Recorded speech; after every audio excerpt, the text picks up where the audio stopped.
অনেক দিন আগের কথা। এক জঙ্গলে এক শক্তিশালী সিংহ বাস করত। আমি জঙ্গলের রাজা, সবাই আমার থেকে ভয় পায়।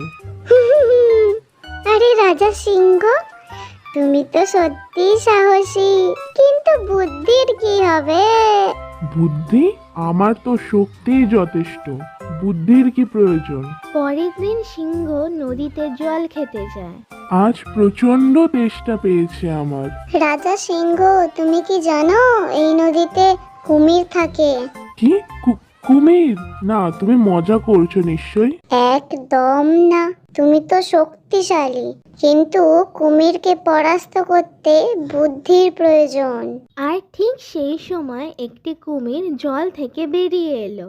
এই দেখো কে এসছে, সাহসী সিংহ। দূরে থাকো কুমির, আমি তোমাকে হারাতে পারি।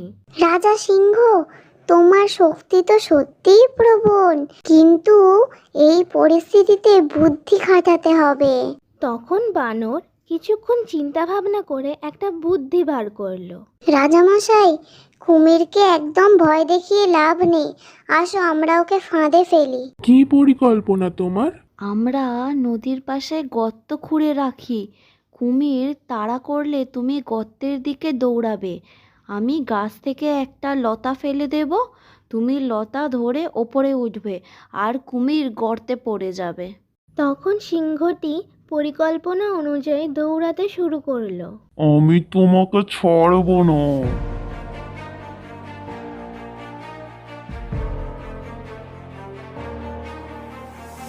সিংহ মশাই, এখনই লতা ধরো। তখন সিংহটি লতা ধরে উপরে উঠে যায় আর কুমিরটি গর্তে পড়ে যায়। হুররে, কুমির গর্তে পড়ে গেছে। দেখেছো বুদ্ধি কিভাবে কাজ করে? সত্যি তুমি খুবই বুদ্ধিমান, তোমার বুদ্ধির জন্যই আমরা বেঁচে গেছি। একসাথে থাকলে আমরা সব সমস্যার সমাধান করতে পারি। এই গল্প থেকে আমরা শিখতে পারি যে বুদ্ধি এবং সাহস একসাথে থাকলে সব বাধাই অতিক্রম করা সম্ভব।